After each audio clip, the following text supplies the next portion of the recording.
Salam sejahtera saudara-saudara terkasih, kembali lagi dengan saya Garda Raditya di Melamun di Danau. Iya, dan danau di Lake Merritt saat ini sedang mendung ya. Saat ini sepertinya matahari sudah tertutupi awan mendung yang sekarang menunjukkan 17 derajat Celcius. Cukup dingin sih untuk saat ini ya, karena memang sekarang sudah berganti musim. Sekarang itu hari Rabu tanggal 25 Oktober 2023. Seperti biasa di Melamun di Danau, saat ini adalah saya mencoba mengurai pikiran-pikiran yang ada di pikiran saya selama seharian ini atau beberapa hari yang lalu ya. Karena setiap melamun di danau ini saya lakukan setiap pulang dari bekerja, dan kemudian beberapa di antaranya saya videokan seperti ini yang akan saya masukkan di vlogger, di mana saya ingin mendokumentasikan jurnal spiritual saya, jurnal pemikiran yang sedang dalam pergulatan segala hal yang perlu untuk saya pikirkan pelan-pelan gitu. Memberikan waktu untuk berpikir dengan sepenuh hati, dengan kesadaran penuh untuk melihat dan mengamati pikiran-pikiran yang ada. Tadi saya mendapatkan WhatsApp dari kawan dari Malang bernama Didi, yang beliau juga merupakan bagian dari Pena Hitam. Dalam Pena Hitam Day ini mereka akan memiliki rangkaian gitu untuk menggelar sebuah acara, menggelar sesuatu aktivitas yang tentu berkaitan dengan ilustrasi, menggambar, dan musik tentu saja. Bahkan mungkin makan-makan, yaitu Pena Hitam Day itu adalah rekreasi bersama yang dimana kita memiliki persamaan untuk bertumbuh, terutama bertumbuh di dalam seni ilustrasi. Saya ingat dengan konsep temporary autonomous zone dari Hakim Bey, zona otonom sementara. Ketika bagaimana kita bisa memberikan ruang di dalam diri kita sendiri bahwa kita adalah sebuah kekosongan. Kosongan yang ini menjadikan spiritual anarkisme ini menjadi semakin relevan. Anarkisme yang dimana saya cukup lama membacanya, dan baru kali ini saya mendapatkan momentum itu. Sesuatu ada yang begitu terasa gitu, namun saya belum menyadarinya. Apakah itu? Jadi begini, di dalam konsep anarkis, di mana tidak adanya pemerintahan, tidak adanya kekuasaan, itu dalam konteks politik. Dalam filsafat anarkisme itu membuat individu menjadi lebih merdeka. Merdeka dalam menentukan nasibnya, dan kemudian tidak tergantung dengan orang lain, dan kemudian bisa membangun sebuah komunitas, membangun sebuah komunal bergotong royong dalam penyelesaian sehari-hari. Karena kemudian melalui konsep anarkisme ini, ketika saya membacanya lagi, terutama pada Hakim Bey ya, pertanyaan saya saat ini ketika spiritualisme dan anarkisme itu memiliki hubungan yang sangat intim sekali. Bagaimana sebegitu intim? Saya menyadarinya ketika saya mulai untuk bermeditasi dan merasakan bagaimana meditasi itu adalah menjadikan kita sebagai individu yang mempertanyakan akan dirimu, mempertanyakan siapa dirimu, dan kemudian untuk apa kita berada di dunia ini. Itu dalam konteks spiritual ya, yang kemudian meditasi itu menghantarkan saya sebuah kekosongan, samadhi, menjadikan saya melebur di dalam kekosongan itu. Yang dalam level tertentu ada yang disebut manunggaling kawula Gusti, di mana kita melebur di dalam kekosongan itu. Disitulah kita merasakan yang namanya fenomena Tuhan. Saya memahaminya sekarang dalam konsep tersebut bahwa Tuhan menjadi sebuah fenomena. Kenapa? Karena sifat-sifat Tuhan yang sedang saya urai ini itu berada dalam seluruh manusia. Nah, bagaimana kita merefleksikan itu ketika suwung kekosongan itu sudah melebur dalam diri, tidak ada lagi sebuah kekuasaan, tidak ada apapun intervensi, bahkan pemikiran.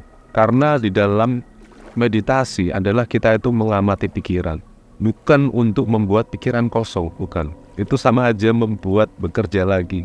Karena pada intinya di dalam meditasi adalah kita tidak melakukan apapun. Kita menyerahkan diri sepenuhnya di dalam kekosongan itu. Dengan kita fokus dengan bernafas, ambil, keluarkan, dan kemudian merasakan seluruh sel-sel yang berada di tubuh kita ini bekerja secara otonom. Bekerja dengan tanpa harus dia memberitahu aku seperti apa, karena memang seperti itu, otonom seperti itu. Dan ketika saya sedang salah makan atau kurang tidur atau apa, sel-sel itu secara tubuh saya akan mencoba berusaha untuk membuat garna ini agar cepat sembuh.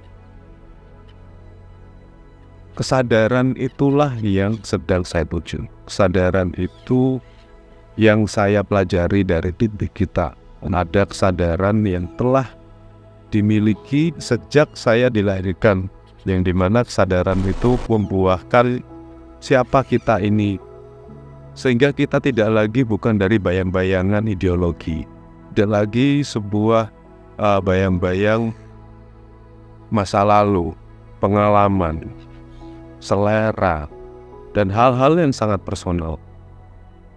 Yang akhirnya di dalam meditasi itulah konsep anarki itu pun juga terasa. Ketika tanpa ada kekuasaan, tanpa ada sebuah intervensi apapun, terutama intervensi pikiran ya, yang dimana pikiran itu kerap kali justru menggerogoti kita, yang bahkan lebih buruk, membuat kita stres, membuat kita depresi, banyak hal. Padahal itu pikiran yang tercipta dari diri kita sendiri. Saya teringat juga dengan seni untuk bodoh amat gitu.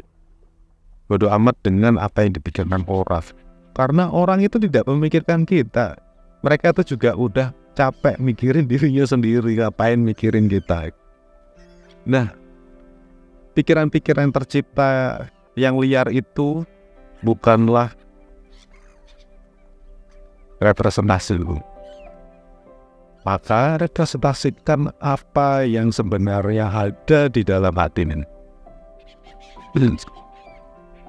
Jika sebuah representasi itu sesuatu yang terus tidak bisa semua aware of it,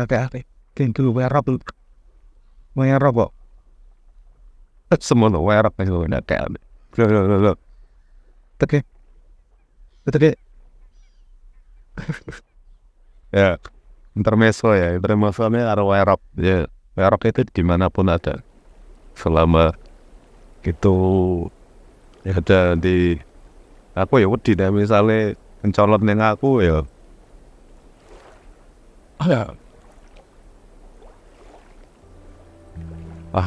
singgung aku wedi neng diri kayak sekarang anu lah ada. Ini saya sambil duduk nih di pinggir Lake Merritt ya, vibe-nya, vibrasinya itu hampir sama terasa gitu loh dalam meditasi gitu. Ketika meditasi itu saya mendapatkan pemahaman-pemahaman yang tanpa sadar itu memberikan saya informasi yang termurnikan oleh kesadaran. Sehingga mungkin di dalam hati saya, dalam batin saya itu kadang ada yang membending saya.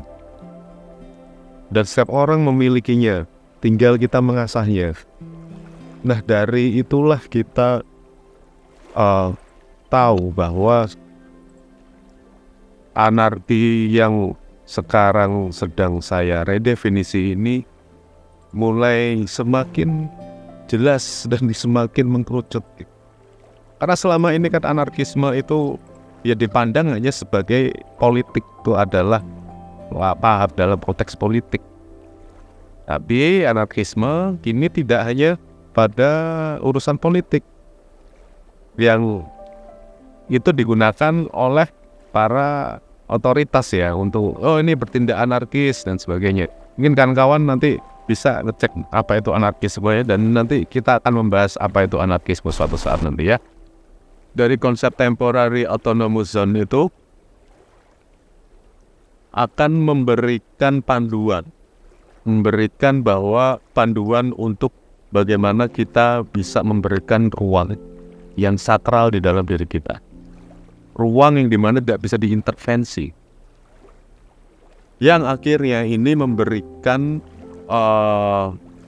ruang tersendiri untuk anarkisme di dalam pemahaman saya. Sehingga ini mulai tampak jelas bagaimana kenapa Leo Tolstoy, kemudian Peter Kropotkin, atau mungkin Murray Bookchin ya, yang jauh lebih ekologis gitu misalnya, atau Emma Goldman. Begitu juga yang jauh yang lebih yang lebih modern seperti Hakim Bey ini, Peter Wilson Lambert, yang dimana memperkenalkan konsep itu akan memberikan pemahaman baru terhadap orang, bagaimana kita itu bisa bisa memberikan tempat yang sakral, tempat yang dimana itu adalah sepenuhnya otoritasmu, yang kamu bisa menikmati hidupmu melalui itu. Seperti apa contohnya? Pena hitam day. Lalu apalagi kalau dalam seharian, gotong royong. Konteks gotong royong apapun itu sangat memberikan cerminan dari temporary autonomous zone. Ketika mereka bahu-membahu untuk membantu, tanpa harus mereka itu sudah tidak memikirkan apa itu pemerintah atau negara.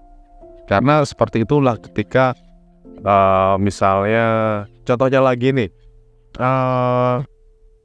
temporary autonomous zone ini juga menginspirasi rave party ilegal gitu di Eropa. Terus kemudian street gig gitu misalnya. Jadi kita mengambil alih apapun, mengambil alih ya ruang, sama seperti halnya critical mass dengan sepeda, terus kemudian reclaim the street. Jadi mereka mengklaim jalanan secara ilegal dan mereka membuat apapun di situ. Nah, bagaimana untuk menistirahatkan kita dalam kehidupan dalam sistem ini? Sama seperti halnya dalam meditasi, kita perlu untuk mengistirahatkan, kita perlu untuk mengheningkan cipta. Setelah kita seharian bekerja atau sepanjang kita sepekan penuh bersalah gitu, penuh pekerjaan. Nah, ini saatnya untuk kita bisa diam dan bermeditasi. Disitulah kita bisa menemukan zona otonom sementara kita, yang artinya akan membawa kita ke dalam autonomous penuhnya. Autonomous penuhnya itu akan ditemui dalam meditasi. Baik, sepertinya sudah mulai gelap di sini dan semakin dingin.